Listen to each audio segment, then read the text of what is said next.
Hey, it's Austin James. If you're like me, trying to live your best life while living with diabetes, you can relate to worrying if you're doing a good job managing your diabetes. I use the Freestyle Libre 3 Plus sensor to get real-time glucose readings and see the impact of every meal and activity to make better decisions. The Freestyle Libre 3 Plus sensor can help me live life with diabetes on my own terms, and it gives me more time for the things I love, like being a dad and a musician. Now this is progress. Learn more at freestylelibre.us. For prescription only. Safety info found at freestylelibre.us.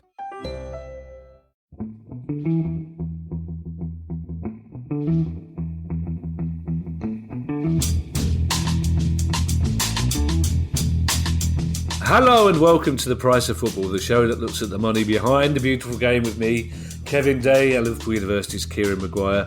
I would ask you, Kieran, how the overnight birthday celebrations for our 5th anniversary went, but as we literally stopped talking to each other 15 seconds ago, overnight hasn't happened because we have one of our irregular Friday interview pods.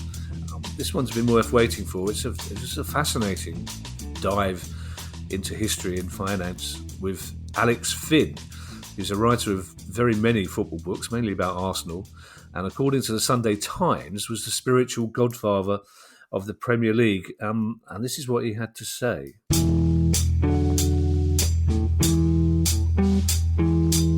Alex, thank you so much for joining us today. Before we talk about your remarkable influence on modern football, tell us a little bit about your background and your early career. Well, first of all, thank you, Kevin, Kieran and Guy, for giving me this opportunity. I went to a local grammar school, and the sports master and the English master there was one and the same.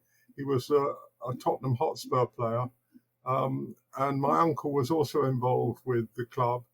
So there was a Spurs link. So when I was in charge of the anti-smoking campaign at an advertising agency, at that time, clubs weren't allowed to televise the sponsor on the shirts.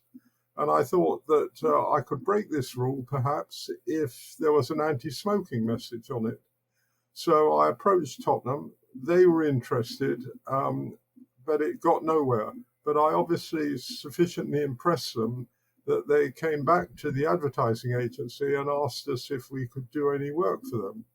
And that culminated in the first advertising campaign ever for a football club, for Tottenham Hotspur. People thought it was all about changing image, but actually it was more prosaic than that. It was about creating attendances and season tickets. And this was at the time when there was beginning to be the new entrepreneurs like David Dean and Irving Scholar coming into football. So the advertising agency did a campaign for Tottenham. Tottenham unfortunately let them down because the worst advertising you can do is to sell a poor product. So at the beginning of the season, it worked very well because the ball hadn't been kicked. But as soon as one was kicked, I had to persuade Tottenham to stop advertising because they would be wasting their money. As a result of that, I got involved with Irving Scholar was a key protagonist at the time for change in football, and he was involved with the league management committee, and he enabled the agency to do an evaluation of what television might be worth, which was a lot more than they were getting at the time. So we produced a report which valued television advertising, and then as a result of that, they even co-opted me onto the television subcommittee. So I then subsequently advised the Football League. So that's how it all started. Okay, I'm delighted to know that they were Spursy even then. Well, there's two definitions of Spursy. There's your definition as a Crystal Palace supporter, and then there's the Spurs definition of if you're a supporter, which is to play entertaining football like last weekend, lose to Brighton 3-2, but at least go down in a blaze of glory. Yeah, I'd rather you hadn't lost to Brighton, full stop. Blaze of glory or no blaze of glory, it ruined it. That put the top out on a really bad weekend for me anyway. Alex, am I right in saying when you talk about the advertising campaign for anti-smoking, am I right in saying that you were responsible for to our generation, iconic pregnant man image?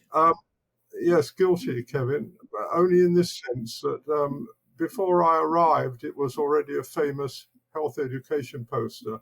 But we had a campaign at the agency um, to look after pregnancy and using contraceptions sensibly, and I was able to change that into an advertising campaign. So that's where it got some sort of notoriety. So it was already there before I arrived, but we turned it into an actual campaign.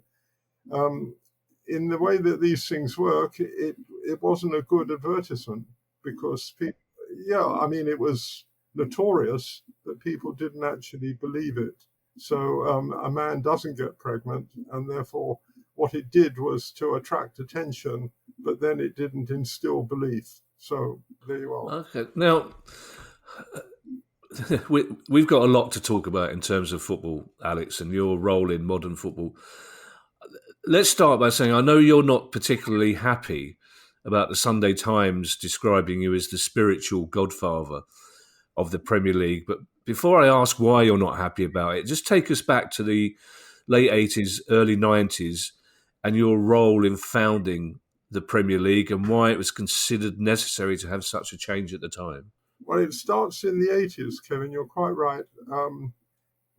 What happened was that there was a report called the Chester Report in 1983, and then subsequently the Blueprint for Football 10 years later.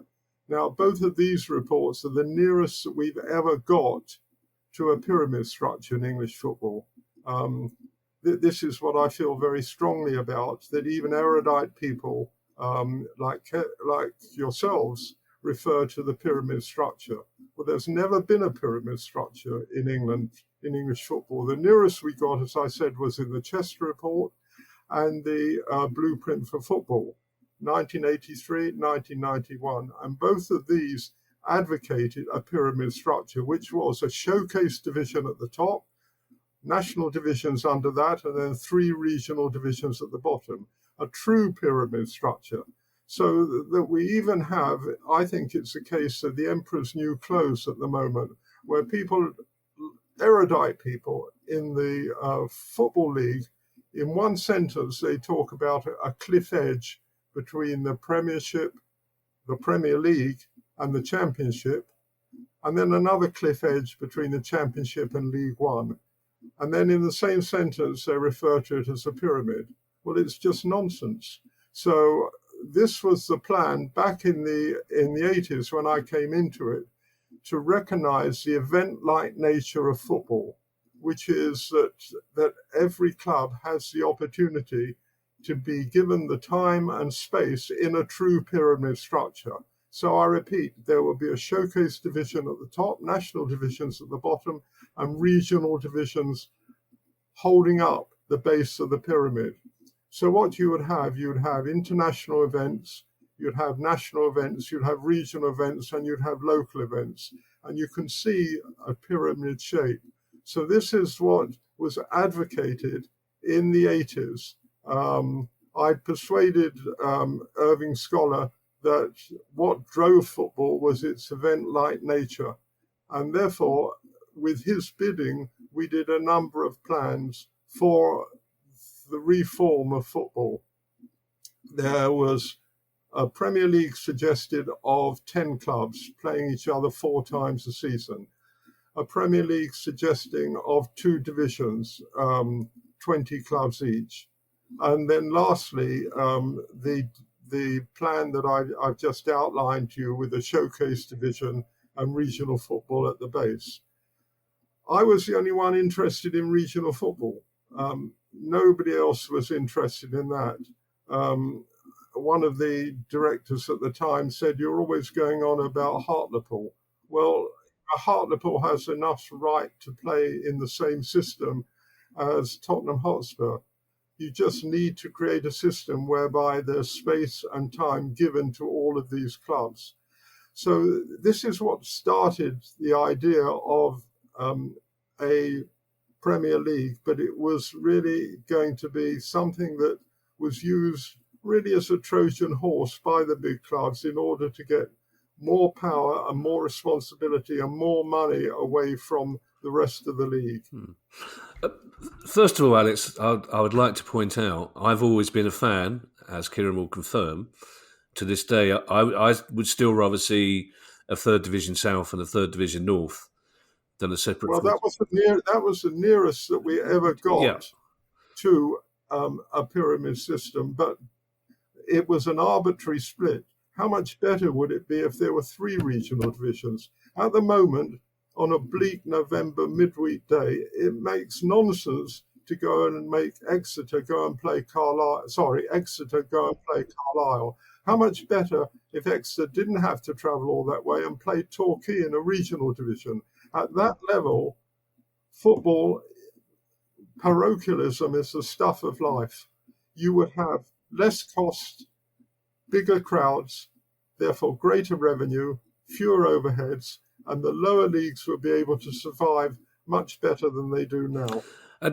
Can I just double check, Alex? Obviously, you had this advisor role to Irving Scholar, but did you have a more official role within the discussions that took place with the FA and the Football League about the new Premier League role? Yes. So if we move on to that, what happened was that the FA were threatened by a power sharing agreement from the Football League: 1 game, 1 team, 1 voice. And they called on Saatchi and Saatchi, and to their misfortune, they got me, because I ended up caring about, forgive the assumption, but I ended up caring about more on football than they did. So that's how I was involved. I was appointed as a consultant by the FA in order to give them a report and a riposte to the threat of their, what I would say was their self-serving and rather incompetent way of running the business. And they didn't see it like that. You amaze me, Alex. They still don't see it like that now when we accuse them. Of the options that you told us about just now for the Premier League, how did we end up with the for want of a better word, the product that we actually did end up with? Because I don't think you wanted a league of that size, did you? No, I advocated what I told you earlier, which was a showcase division at the top. And this was most important for the FA, because if you had a smaller division at the top, preferably 18 clubs, maximum of 20, there would be space and time for the England national team and the FA Cup to be at the top of a pyramid of excellence, along with this showcase division. So that's what was advocated, and that's what got the FA on board. The fact that if there was a showcase division created, then the FA Cup and the England national team could sit alongside them at the top of this pyramid of excellence. So that's what I suppose attracted them to my way of thinking. But when it came to it, all that they were concerned about was the fact that they could break the power of the Football League by so doing. And if they supported the idea, which was canvassed at the time by the big 5 clubs, the big 5 clubs at that time were Manchester United, Liverpool, Arsenal, Tottenham, and Everton. Now, those big 5 clubs had been agitating for more money and more power, and they had been responsible for really what can we say, a lot of controversy within the Football League itself.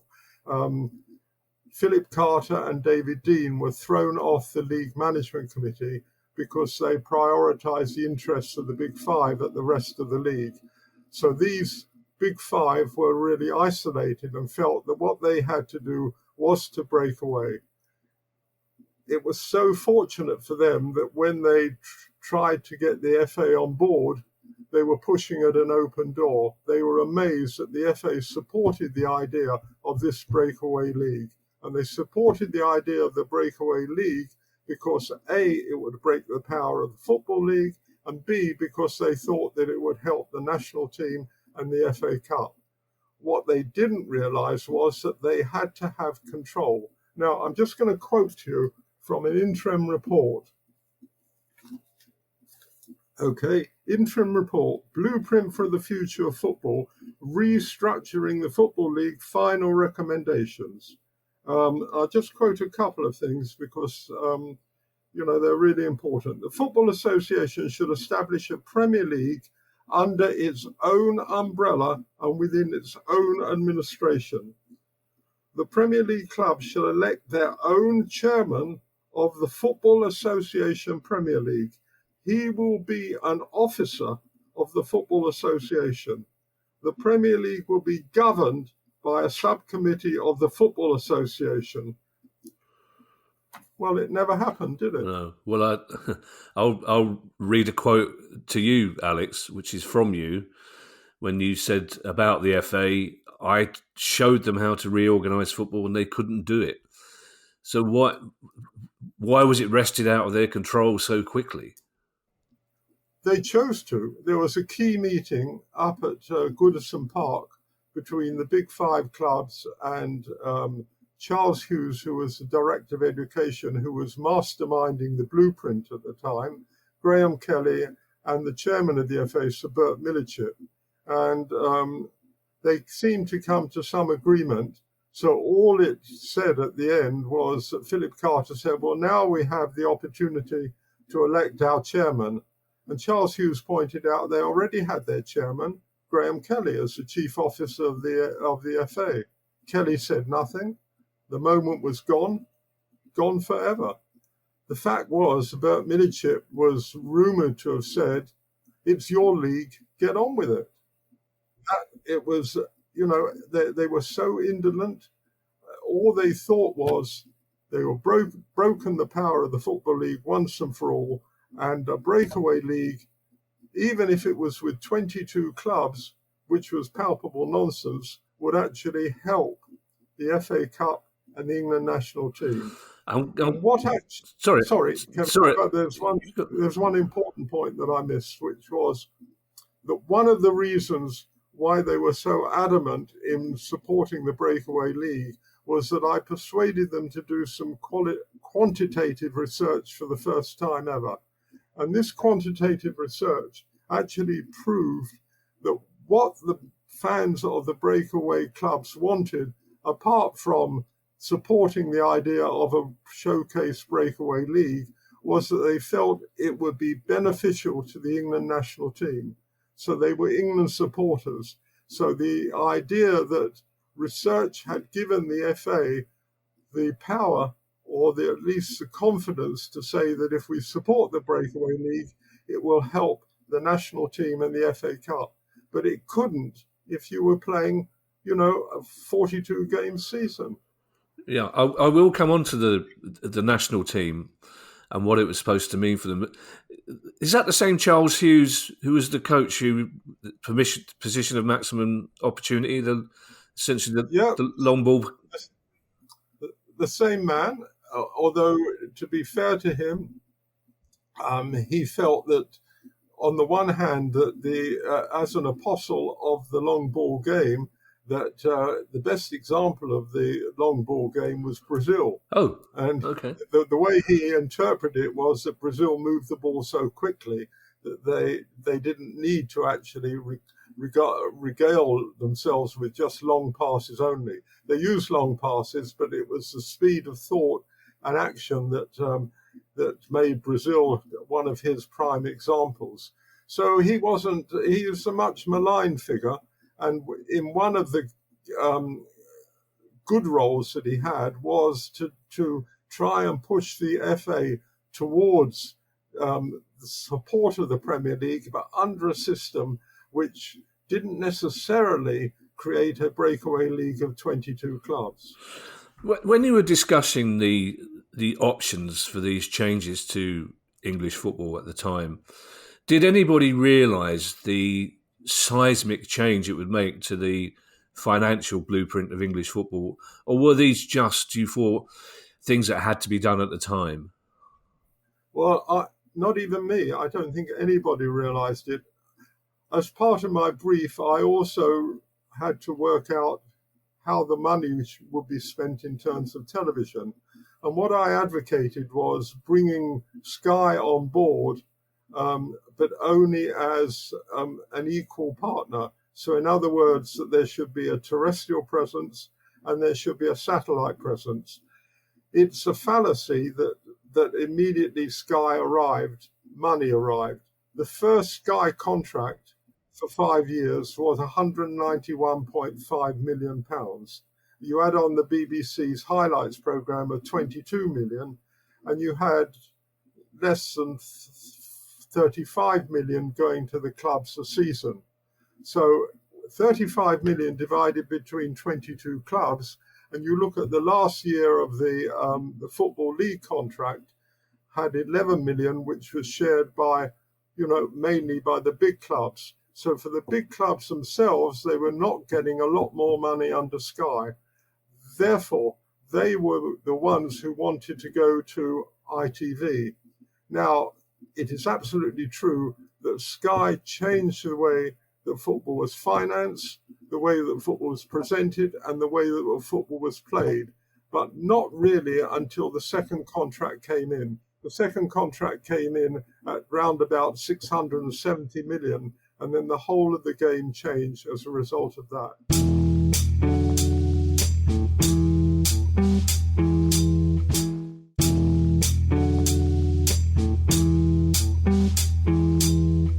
As you say, you advocated a system similar to the one they now have in Scotland, where you had all the leagues were joined together and there was a separate CEO to run them all. Is there now a case, do you think, for the Premier League and the English Football League to reform into one body again? Well, first of all, I think the best example is the Bundesliga. Now, they do have pyramid structures throughout the main 5 European leagues, but if you look at the Bundesliga, that is the best structure. Why? Because there is a gap, certainly, between Bundesliga 1 and Bundesliga 2, but the television money is divided on an 80-20 basis. So that means that there's no stigma really in being relegated, because you can come back up, because other factors come into play. Besides money, there is a good coaching system, a fruitful youth system, and the opportunity for a club to be relegated and then promoted. In the 90s in Germany, Kaiserslautern were relegated, promoted, and then won the title. This is like Nottingham Forest winning the title this year. It will never happen. Now, having gone along with that, Kevin, I've forgotten what the question was. Just whether you think there's an argument now for bringing the Football League and the Premier League into one body again, basically. As Kieran has said, the key mistake that the Football League made was when the Premier League offered to do a joint television deal and give them the equivalent of the Bundesliga, the 20 or 25% that a combined deal would operate. They never took that. They thought they knew better. They didn't. It was the biggest mistake they ever made. Is there an opportunity for the future? The only opportunity I can see, and I don't think it will happen though, is that if we created Premier League 1 and Premier League 2, so not only will we have 40 clubs with all the hype and all the money, and not 20 as it is now, but we'd have 40 academies. So there is such a huge chasm between the Premier League and the Football League, and it will never be bridged unless the regulator, of which I'm a great fan of, comes in and reorganizes financially in a fairer way. But I have to say that the Football League, I wouldn't give them the authority that the regulator is going to give them the authority, because the way that they run their league is a basket case, not just the Championship, but Leagues 1 and Leagues 2. No other league in Europe plays more than 38 games, has more than 20 clubs in a division. When you have, 24 clubs in a division, you play 46 games. what you're doing is you're creating a huge gap between the haves and the have-nots. If you had a division of 20 clubs, then everybody would be playing for something. They'd be playing for the title, promotion, a playoff place, or the avoidance of relegation. Every game would matter. That's because you have fewer games, and because every game would matter, you'd have bigger crowds, you'd have less overheads, you'd have greater revenue. It makes sense. Why do we not do it? I'll tell you why we don't do it. Because they regard playing football like running a railway. We've got to run the 310s, so we might as well run 12 carriages as with 6 carriages. You can't do that with football. Yeah. And yet, when you look at the facts, you know that more people go and watch English football in more divisions than any other country in Europe.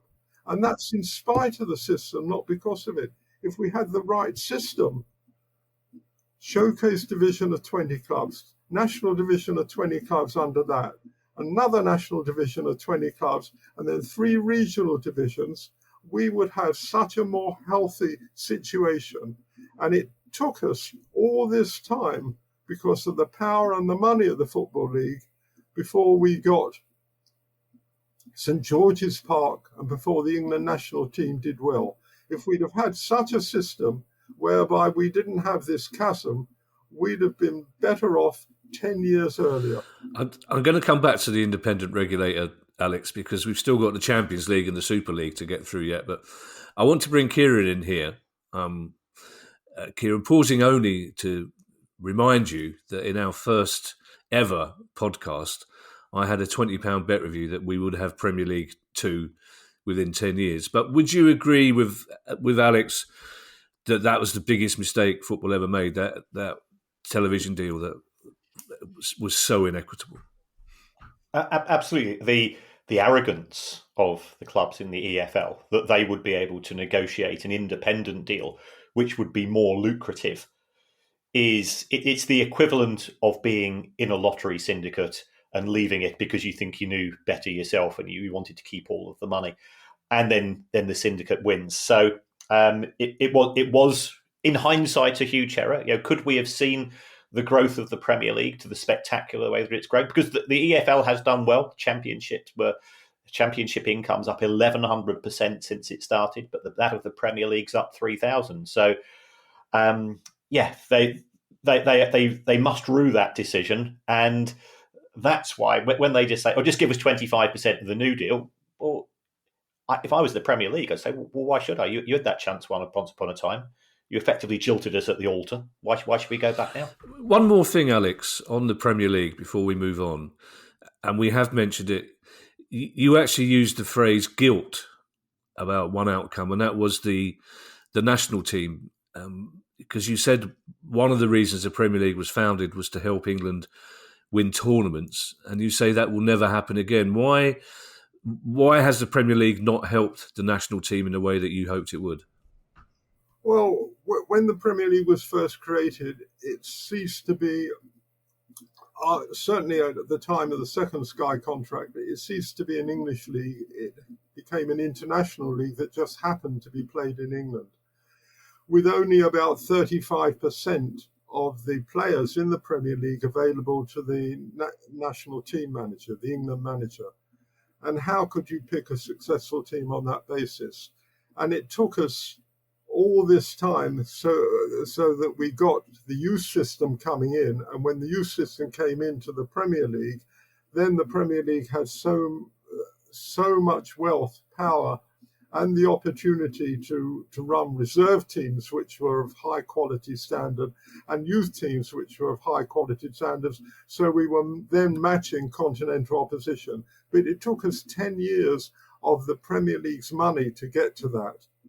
We could have got to it so much earlier with the right system. That's why, although I was premature, I said, but I did say it a few years ago, that, and it was under this system, that England will never win the World Cup, the European Championship. They now look as if they are contenders, but only because the Premier League is the biggest, the richest, the most successful league in the world and has so much money that it has actually devolved like a medieval baron, so that the fiefs are actually got some sort of money and some sort of style of life which they couldn't have dreamt of 10 years ago. Not only were you there at the start of the Premier League, you also helped to create the Champions League. So how did that come about, and are you happy with what it's turned into? Well, I've always... Let me go back to the beginning. I was really fortunate enough to do the launch of... I'm an anti-smoker, but it was the Rothmans Football Yearbook. So what can I say? It was the Rothmans Football Yearbook. And I did a speech at the launch of that.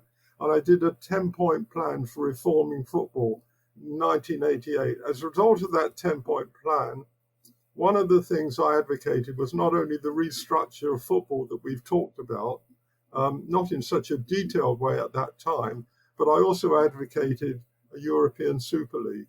Now, I always thought that it was inevitable because the way that the European football was created was in answer really to English arrogance. In the mid-50s, Wolverhampton Wanderers, English champions at the time, played floodlight matches, which were live on the BBC against Honved of Hungary and Spartak Moscow, key teams. And the English press, in their usual way, exaggerated the results of those games and said the Wolves are now champions of the world. Well, this created a riposte in France through the organ of L'Équipe, the French daily sports newspaper. And the editor of L'Équipe and his number two actually said, well, at least put Wolves into a European competition and then we'll see whether they are the champions or not. And they turned over the idea of a European league to UEFA for UEFA to run. And that's how the European Cup started. Now, the European Cup was a successful competition based as it was on the FA Cup, a knockout competition. And that was fine until what actually happened were two things. First of all, you've got to give Glasgow Rangers a lot of credit because they were drawn against Osasuna in, I think it was the UEFA Cup, in the first round, and they got knocked out. And they immediately thought, through their secretary, a very good man called Campbell Ogilvie, how is it that we can get knocked out at this stage? What we need is some form of competition whereby we can be guaranteed at least 3 home matches and play at least 6 matches. So that was in 1985. 2 years later, Real Madrid were drawn against Napoli, the champions of Italy, the champions of Spain, in the first round. The champions of Italy got knocked out. Silvio Berlusconi, who'd just taken over Milan, said, this is crazy thinking. If Milan were ever champions of Italy, which they were the next year, we couldn't possibly work in a system like this. It's ridiculous. And as a result of that, I was in the fortunate position of working for Saatchi & Saatchi, and Saatchi were also one of Berlusconi's agencies in Italy. And one day I got a call from the head of the Saatchi & Saatchi office in Italy. Said, Alex, here's the plan you've always wanted to do. Create a Super League for Signor Berlusconi. I was flattered. My head was turned. That's all right. I gave him what I thought he wanted, not necessarily what football needed. But what it was a plan based on big clubs in the big television markets with merit, but also heritage, remarkably similar to the breakaway that was mooted 2 years ago. Remarkably similar to that. So we had 18 clubs. If I remember rightly, there were 3 from England, 3 from Spain, 3 from Germany, and then going down 2 from France, And then we even included one from Scotland because at the time Glasgow Rangers, the champions, were a huge club. So it was a league based on the big clubs in the big television markets. There was merit involved and there was promotion and relegation. Berlusconi used this as a stalking horse. When he started, UEFA had to listen. And then when Glasgow Rangers came back with their plan, which was then subsequently supported by the Spanish and the Italian authorities, UEFA caved in and they created in 1991 a group system and then the following year a Champions League. So the key protagonist was Glasgow Rangers with their system and the fact that Berlusconi's tub thumping, and bellicose report did actually frighten UEFA into doing something, and they had a ready answer in Rangers' suggestion of a group system. It's worth reminding our younger listeners, Alex, that English football was so insular back at the time European trophies were being first thought of that they refused to allow the then champions Chelsea to take part in the first European Cup. But on the subject of the European Super League, which you say you're an advocate, is that inevitable? Do you think there will be a breakaway European Super League?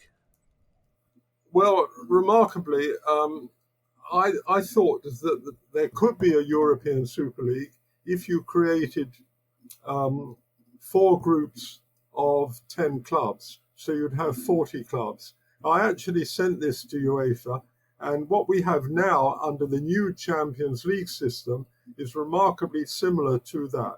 So I think we're moving inexorably towards it. The system that we've got at the moment, most people like because it involves more countries. Therefore, instead of, for example, Cyprus having to make do with supporting the local team from England, who they might like, they can now support their own club in this competition. So we've got to that sort of stage, and I think the next stage is more of a league structure. So in that sense, I think it's inevitable, but not in the sense that it will be dominated by half a dozen clubs. You'll have at least 40 clubs in this league. You'll get in the league through merit on the UEFA system, and on that basis, you'll have promotion and relegation. So that's for the future. So you don't think the idea that Man City, Liverpool, Man United setting up their own league to play Barcelona, Madrid, Milan week in, week out will ever become a reality? It's arrogant nonsense and will never happen. Oh, okay. Oh, good. I'm glad. That was fair. Why will it never happen? Why will it never happen? Simply because you can never give the clubs enough money. And the reason you can never give the clubs enough money, I've heard I think people say, well, they don't resent the players earning the money they have because it's a short career. I resent them earning that money because I think it's scandalous because it's the fans' money. Now, when you have a 6.7 billion Premier League deal so that it is the most popular football league in the world, and more than half of that money goes to players' wages and agents, it's a nonsense. That money should be going to a system which actually enables the clubs to support the fans in the way they don't do now. Fans are different from customers. A customer can take his business elsewhere, a fan can't. The clubs realise that. Because they pay their players so much, they have to get the money from elsewhere. So where do they get it from? The poor fans, of course. And yet it wasn't necessary to do this, because if you have a Premier League of 20 clubs, then everyone has to have success. For Chelsea, it's getting into the Champions League. For Crystal Palace, perhaps it's retaining their status. For Brighton, it's now playing some form of European football. The common denominator is success. And the only way to get success is through the players. So money is thrown at players' wages and transfers. And 20 clubs alone get all the money and all of the transfers really that matter. And you cannot measure a country's football strength by 20 clubs alone. And that's why we have an iniquitous system. That's why we've paid the players too much. That's why the fans get exploited. And none of this should have happened if, for example, there were more than 20 clubs that mattered.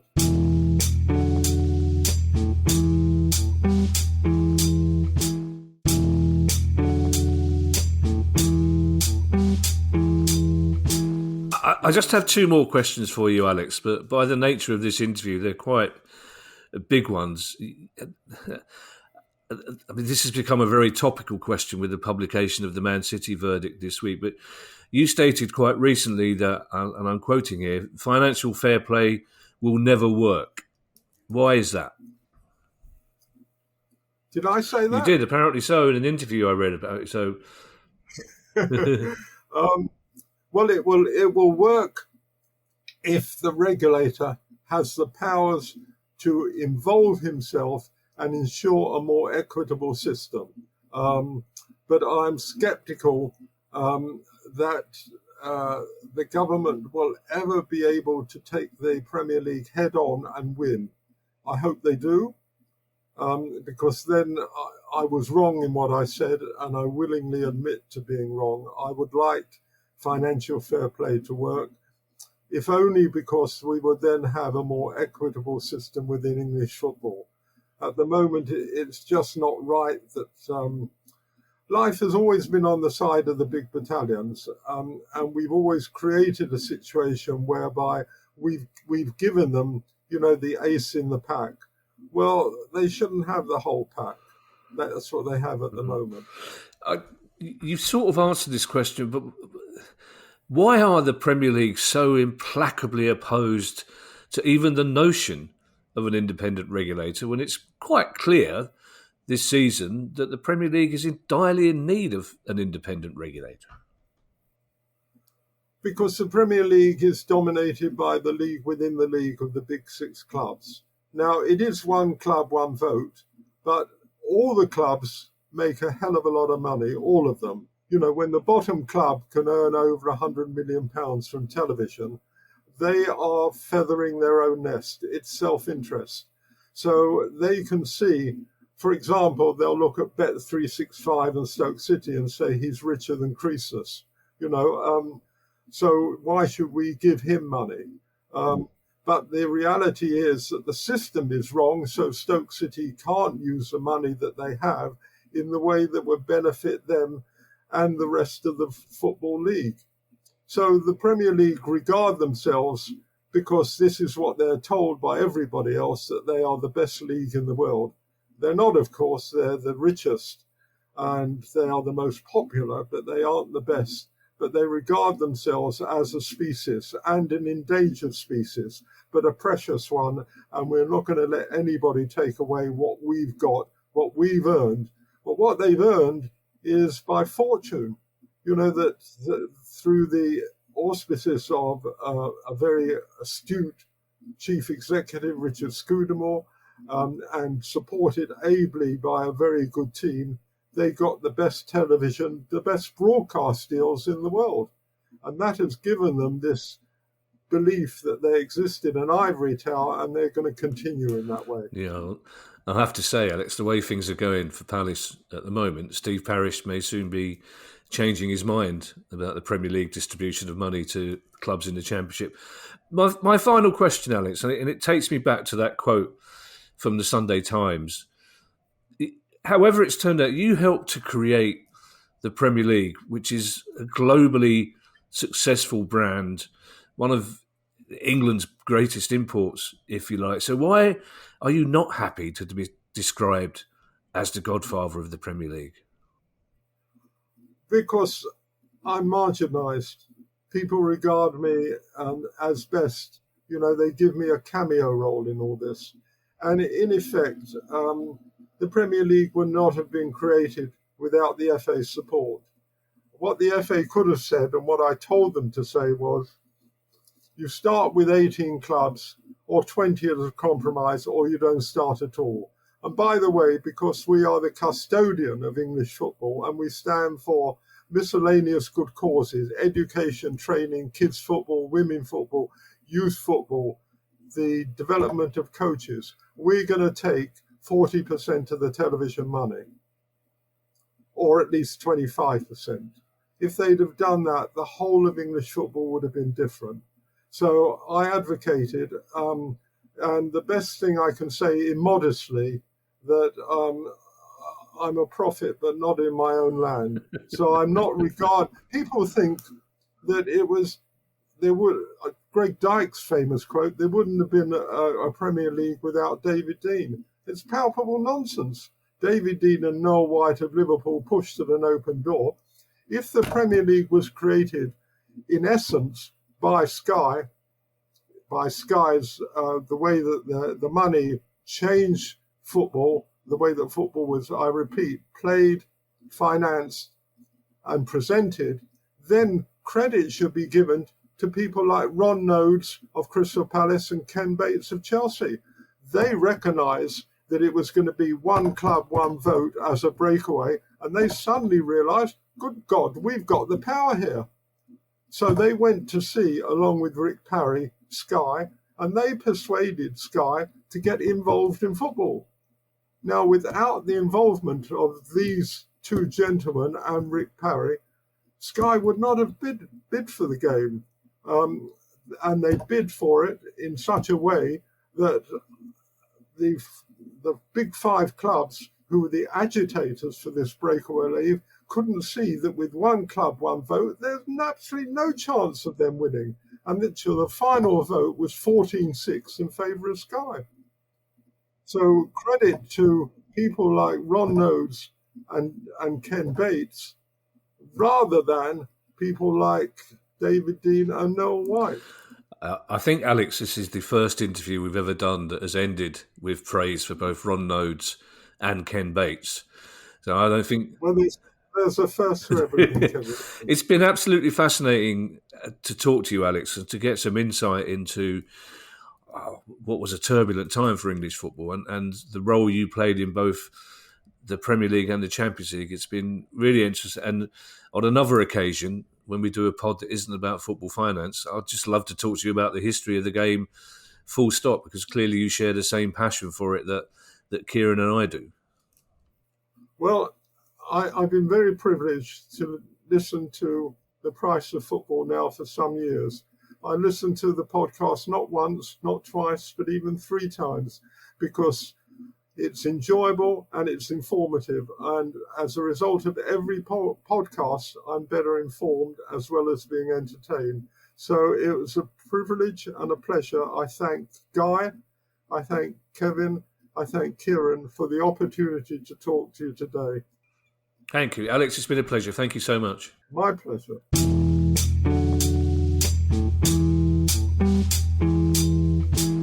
I mean, it's fascinating talking to someone, Kieran, who is so close to the heart of all these decisions that led to the Premier League, and to learn that he didn't think it would turn out this way, and he's not particularly happy with the way it has turned out. So much so that you could hear him thumping his desk in annoyance and anger several times. But there are 2 things that I took from that. What he said about the pyramid structure, with hindsight, is absolutely correct. As you said, we don't have a pyramid. We've got a tower block, essentially. But also, when he talked about, he advocated way back in the day when the first Sky deals were being made, that the Premier League should have demanded that 40% of the broadcasting money went to grassroots football. And if that had been the case, if the broadcasting money had been more fairly distributed from the start, we possibly wouldn't be doing this podcast, Kieran. Yes, because in an ideal world, we've often said we're probably the only podcast that wants there to be the day when we're no longer needed.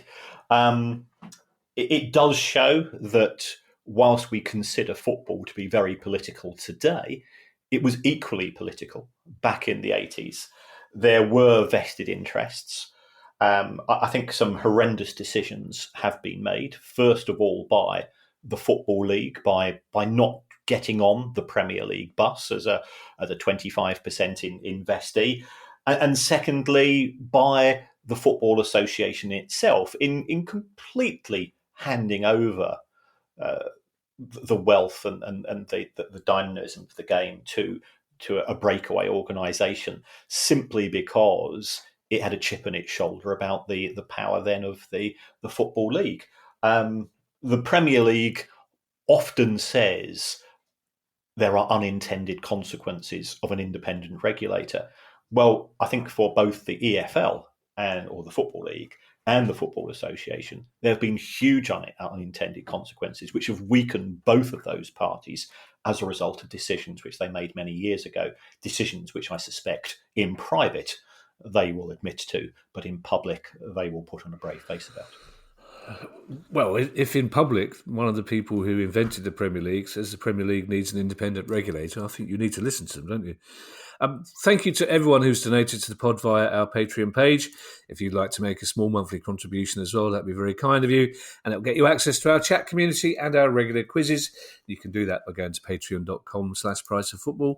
If you've got a question you'd like answered on our regular Tuesday questions pod, email us at questions@priceoffootball.com. We're still trying to find out how much the bubbles cost at West Ham, thanks to one of our questions last week. Don't forget you can follow us on Twitter, X, and find us on our YouTube channel. And if you'd like to buy our book, which has just come out in paperback, you can go to a bookshop, or you can find details on that website, priceoffootball.com. We'll be back on Tuesday with our next questions pod.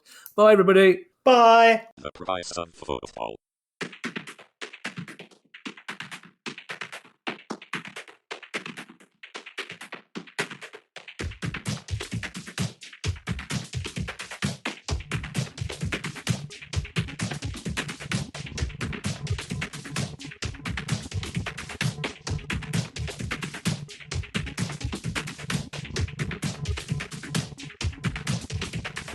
The price of football.